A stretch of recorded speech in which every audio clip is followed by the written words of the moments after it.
Bonjour à tous, j'espère que vous allez bien. Je suis très contente de vous retrouver pour une nouvelle vidéo et cette semaine on va encore continuer à parler du Japon. Et en fait, si vous me suivez, si vous avez déjà vu la vidéo sur le PVT, vous devez savoir qu'on est quand même parti 4 fois en 4 ans, en 2012, 2013, 2014, 2015. Et comment dire, on commence quand même un peu à connaître, et c'est moi qui organisais les voyages à chaque fois. Enfin pas le premier, on était passé par une agence, mais les 3 autres c'est moi qui les ai organisés.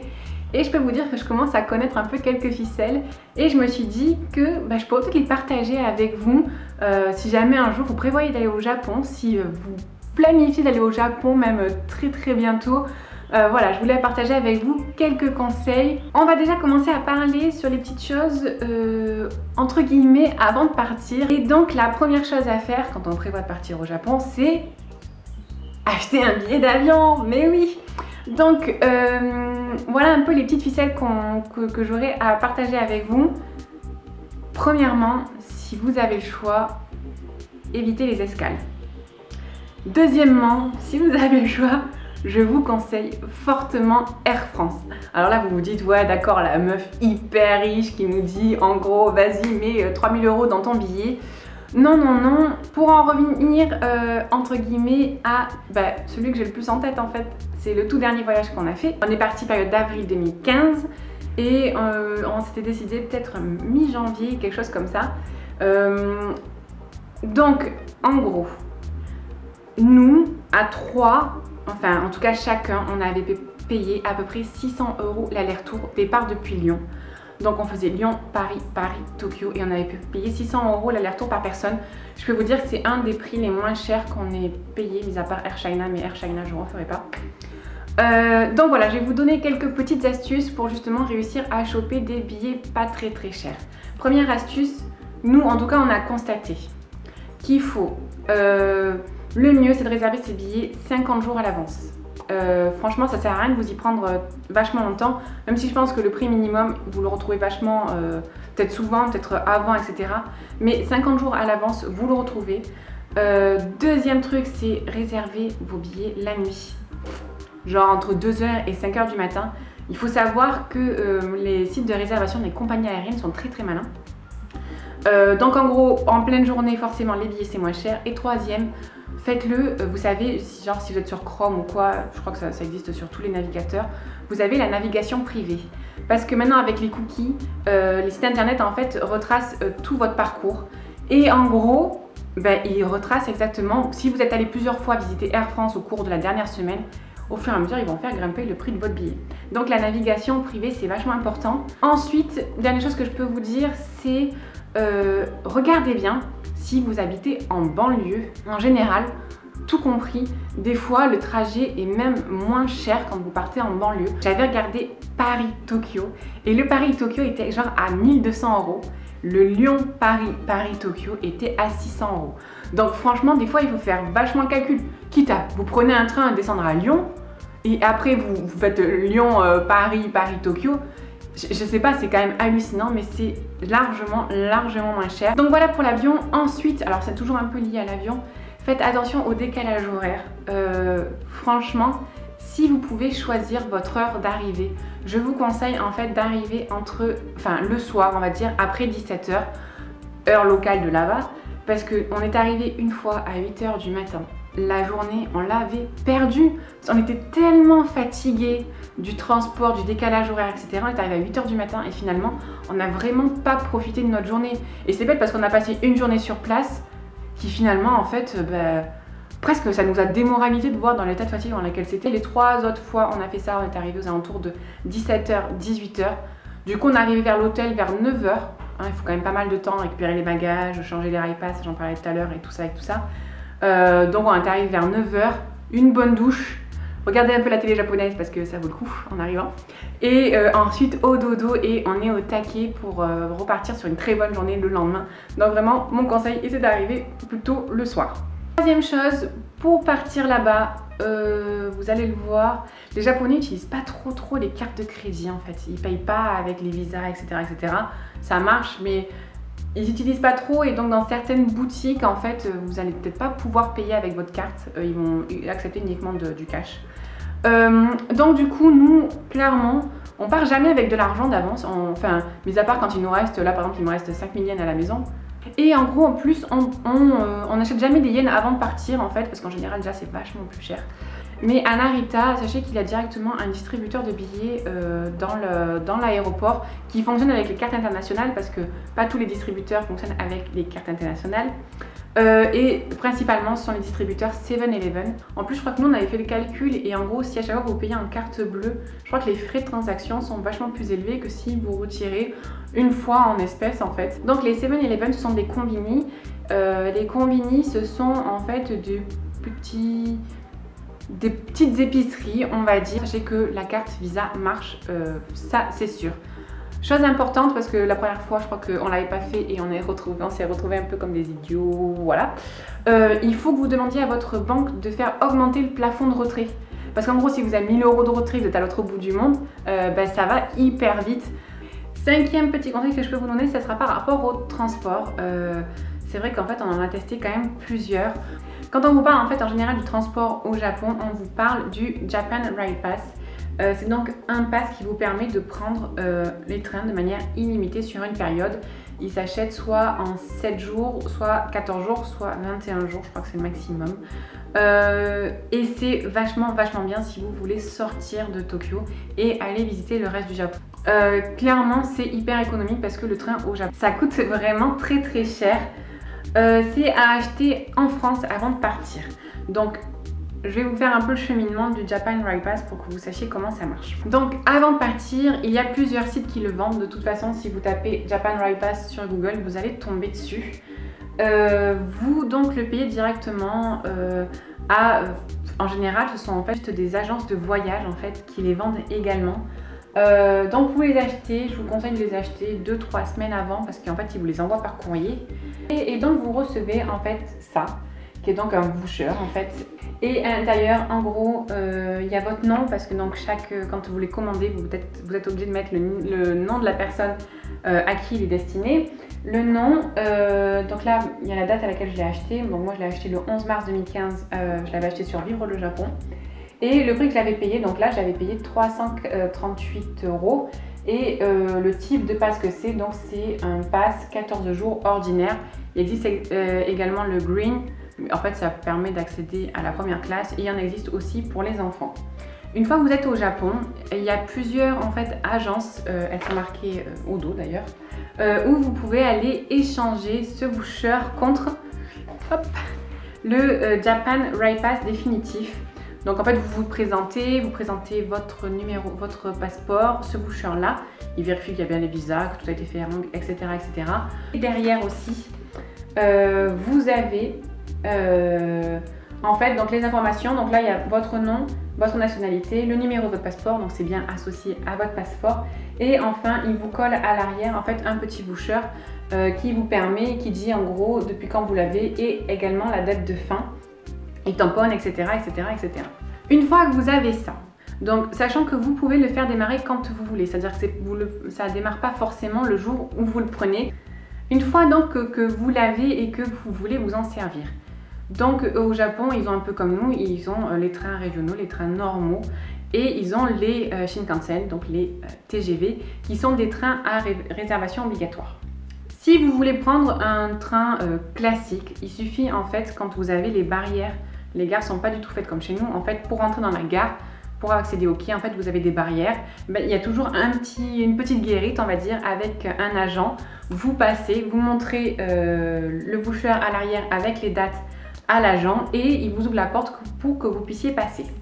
Par contre, donc si jamais vous prenez un Shinkansen, il faut savoir qu'il faut donc réserver et là c'est vachement simple aussi. Il suffit que vous alliez donc à un guichet de JR, n'importe lequel, et que vous dites en gros tel jour, à telle heure, je voudrais aller de Tokyo à Kyoto, de Kyoto à machin. En général, nous on prend nos billets la veille pour le lendemain, mais attention, des fois les trains sont pleins en fonction des périodes, donc il faut quand même faire attention. Mais sinon, en général, on arrive quand même à trouver une place, à trouver un train qui circule dans la journée ou au moment où on veut. Donc voilà, et en fait, vous allez avoir l'équivalent, je dois en avoir quelque part. Enfin, je les garde tous pour pouvoir en fait les utiliser après sur mes albums photos. Donc en gros ça ressemble à ça, un ticket de train. Et donc vous avez donc le départ, l'arrivée, la date de départ, la date d'arrivée. Et vous avez également en fait votre place, là, le numéro de la voiture et le numéro du siège. Donc en gros voilà, je sais que moi la première fois qu'on l'a pris c'était vachement stressant, mais en fait sinon c'est quand même hyper simple de se servir en fait du JR Pass. Ensuite, je vais vous parler du deuxième moyen de transport que nous avons testé et que franchement, on a vraiment adoré. Il s'agit de la voiture. C'est pour notre troisième voyage qu'on a loué la première fois pour la voiture. Et on l'a également refait pour notre quatrième voyage. Et vraiment, c'est génial parce que ça permet de sortir en dehors des sentiers battus. Je sais que nous, on avait pu faire en fait tous les lacs autour du Mont Fuji par exemple, qui ne sont pas forcément accessibles en train, qui le sont en car, etc. Mais vraiment, la voiture, c'est énormément de liberté. Avant de partir, donc bien entendu, il faut que vous ayez votre permis de conduire. Ça, c'est évident. Il faut que vous sachiez conduire une voiture pour pouvoir louer une voiture. Et il faut donc bien penser à emporter avec vous votre permis. La deuxième chose à faire, entre guillemets, avant de partir, c'est louer la voiture. Et là, en fait, alors vous n'êtes pas obligé de le faire avant de partir. Moi, c'est vrai que quand je m'organise en avance, du coup, je le fais toujours avant de partir. Je passe par le site qui s'appelle Toku. Je vous mettrai bien entendu le lien en barre d'infos. Et c'est un site qui permet donc de réserver donc les voitures, le type de voiture, quelle durée. Vous pouvez choisir bien entendu où est-ce que vous voulez récupérer la voiture. En général, c'est à proximité des gares, c'est quand même le plus simple, ou des aéroports aussi. Et en fait, vous faites une sorte de pré-réservation directement sur internet. Une fois que ça c'est fait, en fait, vous allez au Japon. Il faut faire attention parce que vous ne pouvez pas la récupérer par dès que vous arrivez, parce qu'il faut que vous fassiez d'abord traduire votre permis. C'est pas quelque chose de hyper compliqué. En gros, vous allez à la JAF, la Japan Automobile Federation. Nous, on est allé à Tokyo, donc je pense qu'à mon avis, il y en a un peu dans tout le pays, mais en tout cas, nous, on est allé à Tokyo. Vous y allez, vous remplissez un formulaire, vous donnez votre passeport. Donc nous, on a fait traduire celui de Maxime uniquement. Vous donnez votre passeport, vous donnez 3000 yens, puisque le service est payant. Vous devez attendre 3 heures, je crois. Donc vous faites un tour du quartier. En plus, le quartier est sympa. Je crois qu'il y a un temple, un petit jardin. Il y a la Tokyo Tower juste à côté. Donc hop, vous profitez, vous faites un petit tour du quartier et vous revenez chercher la traduction. Donc en fait, ça ressemble à ça. C'est tout simple en fait. Ils ont donc repris toutes les informations qu'il y a sur votre permis et ils l'ont traduit en japonais. C'est vraiment pas sorcier. C'est daté et c'est tamponné. Bon. Maintenant, il faut savoir que ce papier-là est valable 1 an. Mais alors, j'ai eu du mal à comprendre, j'ai mis du temps à comprendre exactement comment ça fonctionnait. Il n'est pas valable, admettons, du 1er janvier 2015 au 1er janvier 2016. Non, il est valable 1 an maximum par période. C'est-à-dire qu'en gros, vous venez en tant que touriste, vous avez un visa, vous avez un visa de 3 mois ou vous restez juste 3 semaines. Si vous revenez 1 an après 3 semaines, il sera encore valable 1 an à partir du moment où vous avez obtenu votre visa. C'est très particulier en fait quand j'ai compris ça, mais je pense que c'est pour faire en sorte que les résidents permanents étrangers au Japon ne conduisent pas directement avec ce permis en permanence, mais bien qu'à un moment donné, ils passent ou ils fassent faire un équivalent, je ne sais pas si c'est possible, mais en tout cas qu'ils aient le permis japonais directement en fait, plutôt que avoir le permis français plus la traduction. Donc voilà, en gros, si jamais vous restez plus d'1 an, au bout d'1 an, ce papier expire, mais si jamais à chaque fois vous revenez, vous partez, vous revenez, vous partez, vous revenez, en général, vous ne devriez pas avoir de soucis. Voilà, donc une fois que vous avez réservé votre voiture, que vous avez votre permis français et la traduction de votre permis, eh ben, vous pouvez aller retirer la voiture. Par rapport à la voiture, donc une chose à savoir, c'est que, 2 choses à savoir par rapport à la voiture, c'est que première chose, c'est que des boîtes automatiques. Donc il faut faire hyper attention. Je sais que Maxime il s'est fait peur 1 ou 2 fois la première fois parce qu'il n'avait jamais conduit d'automatique. Et la deuxième chose, c'est que les Japonais conduisent à gauche de la route. Et donc ça, il faut s'y habituer, mais on s'y fait à peu près. C'est vrai que quand vous êtes dans le flux de voitures, finalement ça passe tout seul. Quand vous êtes tout seul, il faut quand même pas mal réfléchir. Voilà, donc petite parenthèse par rapport à comment ça se passe avec la voiture au Japon. Ah non, encore un truc, j'ai trop de trucs à dire. Par rapport au GPS, si vous réservez sur Toku, vous allez voir que en fait, il va proposer le GPS en anglais. Alors oui, en effet, non, en fait c'est pas vraiment en anglais, c'est partiellement en anglais. C'est pas forcément hyper facile à comprendre. Bon, après la personne qui vous donne les clés va un peu vous expliquer, mais en général il parle pas très bien anglais, donc c'est bon voilà, il va vous montrer un peu comment au moins vous le mettre en anglais et comment accéder au menu. Mais le plus simple, et ça on l'a découvert qu'après en fait, après moult aventures, c'est de prendre les numéros de téléphone. Parce qu'en fait, et je trouve ça juste génial, en fait ils ont un mode où vous entrez le numéro de téléphone et ça va vous mener directement à l'adresse.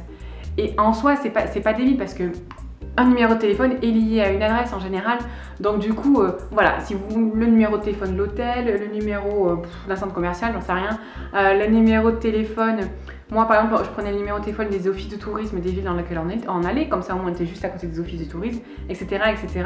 Donc ça c'était vraiment bien. J'aurais plein de choses à dire par rapport à la voiture. Le stationnement au Japon est forcément payant. Vous pouvez pas vous garer en vrac, etc. C'est plutôt risqué. Il y a plein de choses à savoir, mais bon, je vais pas non plus m'éterniser là-dessus. Je pense qu'il y aurait beaucoup de choses à savoir. À la limite, si un jour vous voulez louer une voiture, surtout n'hésitez pas à m'envoyer un message ou me laisser un commentaire. Je vous dirai toutes les informations que j'ai là-dessus. Mais franchement, si jamais un jour vous hésitez, je vous conseille d'y aller à 100%. C'était vraiment top. C'est liberté que procure la voiture pour faire du tourisme, quoi. Dernière petite parenthèse par rapport au transport. Alors oui, on peut considérer ça un peu comme le transport. On va parler de métro, bus, etc. Les transports en commun. Parce que on avait ça et c'est un peu compliqué au Japon. Quand vous devez prendre les transports, alors là on va parler métro et je parlerai de bus après. Vous payez en fonction de l'endroit où vous allez. Ok, bon ça en soi, ça va. Mais c'est pour prendre le billet. En gros, pour prendre le billet, vous arrivez à votre station de métro. Donc il y a les machines, elles sont dispo en anglais. Mais au-dessus des machines, il y a donc le plan du métro. En énorme, comme ça. Et en gros, ça vous dit, vous êtes là. Vous avez un point rouge, je crois, quelque chose comme ça. Et en gros, maintenant, c'est à vous de trouver quelle est la station d'arrivée. Et dessous, il y a un chiffre qui est entouré. Et en gros, c'est le montant que vous devez payer pour pouvoir aller jusque là-bas. Donc en gros, ensuite, vous allez sur votre machine, vous, je sais plus exactement comment ça marche, mais en gros, vous dites je veux mettre 500 yens et vous récupérez, vous mettez votre sou et vous récupérez votre ticket de 500 yens. Vous vous présentez ensuite au guichet, enfin au guichet, aux portes, au portique. Vous badgez à l'entrée, enfin vous mettez votre ticket à l'entrée et vous prenez votre métro. Si vous allez vraiment à la destination que vous voulez et que vous avez bien pris le bon montant, vous remettez votre ticket à la sortie, hop, les portes s'ouvrent, vous pouvez passer. Mais si vous vous êtes trompé ou si durant votre trajet finalement vous avez changé d'avis et que vous vouliez aller ailleurs et que du coup, quand vous allez mettre votre ticket, il va vous dire tu m'as pris pour un pingouin ou quoi? Il n'y a pas assez d'argent sur ta carte, sur ton ticket. Bon, là vous faites quoi? Ben en gros, juste à côté, il y a aussi une petite machine qui s'appelle le Fare Adjustment où vous mettez votre ticket. Il va vous dire bon ben ok, pour sortir ici, il faut que vous rajoutez 100 yens. Vous rajoutez vos 100 yens, vous récupérez votre ticket, vous remettez et vous ressortez. Bon, vous faites une fois ça, c'est folklorique, c'est sympa. 2 fois, 3 fois. Au bout d'un moment, je vous garantis que ça gonfle. Du coup, il y a un super investissement à faire. Alors, un investissement, je dis parce que c'est pas non plus hors de prix, c'est la carte Suica. La carte Suica, c'est un peu comme une carte Monéo. Et donc, elle s'achète 500 yens, je crois, mais en fait, c'est un deposit. Si vous leur ramenez, ils vous les rendent, mais nous forcément on les a gardés, 1 pour le souvenir et 2 parce que on va s'en resservir. On s'en resserre d'une année à l'autre. Et donc vous mettez de l'argent dessus et du coup, hyper simple, vous badgez quand vous rentrez dans le métro ou dans le train, etc. Vous badgez en sortant et ça se débite automatiquement de votre carte. En plus en sortant, vous voyez combien il vous reste d'argent, combien vous a coûté le trajet et combien il vous reste d'argent.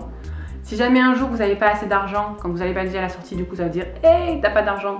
Vous pouvez toujours aller à la petite borne de Fare Adjustment, mettre votre carte, rajouter des sous dessus. Voilà. Et donc ça, c'est hyper pratique. Ça marche aussi pour les bus. Alors, comme je vous explique, pour les bus, c'est un peu près la même chose. Vous payez également en fonction du trajet que vous faites. Mais en gros, vous rentrez par l'arrière. Dans les bus, on rentre toujours par l'arrière. Vous prenez un petit ticket avec un numéro dessus. Vous vous installez et vous voyez qu'au-dessus du conducteur, il y a le numéro. Et dessous, donc vous êtes rentré numéro 5, admettons, il y a marqué 200 yens. Ou 100 yens, je crois que c'est peut-être le tarif le minimum, c'est 100 yens, je crois. Ou 80 yens, enfin bon, peu importe. Il y a marqué 100 yens et vous allez voir qu'au plus vous restez dans le bus, au plus le montant sous votre chiffre va augmenter parce que vous faites de plus en plus de trajets. Normal. Mais du coup, pour payer, quand vous sortez à côté du chauffeur et vous devez mettre en fait votre ticket et l'argent équivalent au moment où vous sortez qui est affiché sur le tableau. Donc le 5, vous avez 300 yens, vous devez mettre vos 300 yens. En pièces, parce que ça ne prend pas les billets, ça ne prend que les pièces. Si jamais vous n'avez pas de pièces, vous avez un petit distributeur où vous avez un monnayeur là où vous mettez votre billet et voilà, vous croyez que vous avez gagné au jackpot, vous récupérez vos pièces, vous mettez ça. Par contre, si vous l'avez la Suica, ben, vous validez en rentrant, vous validez en sortant et puis voilà, c'est hyper simple. En gros, vraiment, si vous savez en avance que vous allez souvent prendre les transports en commun, je vous garantis, investissez dans une Suica et je vous dis à la limite, ils vous rendent le dépôt quand vous partez avec même l'argent qui reste sur la carte, il me semble. Donc franchement, n'hésitez pas, prenez la Suica. Donc 6e conseil que je partageais avec vous, et là il s'agit vraiment d'un truc de fou, surtout quand vous prenez le train, uniquement d'ailleurs quand vous prenez le train, il s'agit du site internet Hyperdia, je vous mets le lien en barre d'infos. C'est le site qui vous permet de trouver les horaires de train. En gros, vous rentrez votre destination, le jour, l'heure à laquelle vous voulez partir. Il y a quelques paramètres. Si jamais vous avez le pass JR, ben, il faut décocher les Shinkansen type Nozomi, etc. parce que du coup, vous n'avez pas le droit de les prendre. Et du coup, également, il y a un petit truc ligne privée parce que vous n'avez pas le droit de prendre les lignes privées, vous pouvez prendre juste les lignes JR. Et comme ça vous donne tous les trains qui partent à l'heure que vous souhaitez. Donc voilà, donc c'est vraiment hyper pratique, je vous conseille de l'utiliser. Dernière chose dont je voudrais vous parler, il s'agit en fait de ces petits guides là que vous pouvez trouver dans les agences, dans les offices de tourisme. Ils sont en français, donc là il y a la carte et là il y a le guide. Et déjà, ils sont quand même pas mal pratiques à l'intérieur parce qu'en fait ils vous disent un peu par quartier où est-ce que vous pouvez aller. C'est pour Tokyo hein, uniquement. Par quartier, où est-ce que vous pouvez aller? Moi en général en fait ce que j'avais fait quand on avait visité vraiment beaucoup Tokyo, c'est que j'avais découpé les pages, je les avais collées dans un autre cahier parce qu'ils s'abîment vite quand même, et j'avais repéré par des petites gommettes en fait les endroits où est-ce qu'on voulait aller. Je trouve que c'est vachement plus simple. J'avais fait exactement pareil sur la grande carte parce que je trouve que c'est quand même beaucoup plus facile que de chercher une fois que vous êtes là-bas où est-ce que c'est. Et en plus ces petits guides ont un petit logo en bas qui en fait signifie que vous avez le droit à une réduction dans certains jardins, dans certains endroits. Il me semble que si je dis pas de bêtises, ils sont marqués à un endroit. Tous les endroits en fait, à la fin vous avez en gros des endroits qui vous conseillent de visiter et vous avez le petit logo qui est repris. Donc en gros par exemple là vous avez une réduction au jardin de Ueno. C'est pas des réductions qui sont énormes, mais là par exemple sur un ticket de 600 yens vous avez quand même 120 yens de réduction. Dans des petits jardins, vous avez 80 yens de réduction, etc. etc. C'est un moyen comme un autre de faire de petites économies. À savoir qu'il en faut un par personne. Si jamais vous en avez qu'un pour deux, ça ne marchera pas, il en faut vraiment un par personne.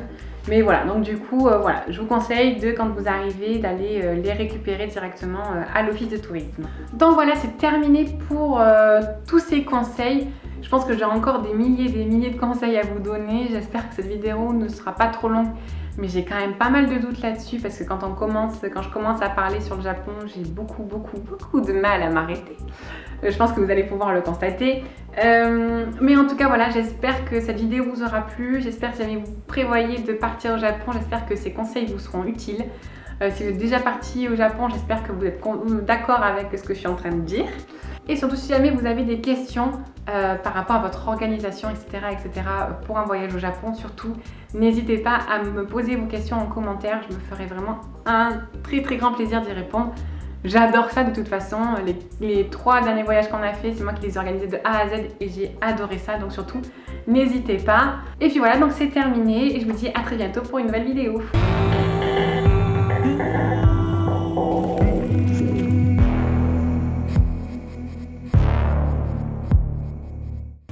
Allez, maintenant je vais vous parler de la Corse, de mes racines, de mes souvenirs. Vous êtes prêts? C'est parti!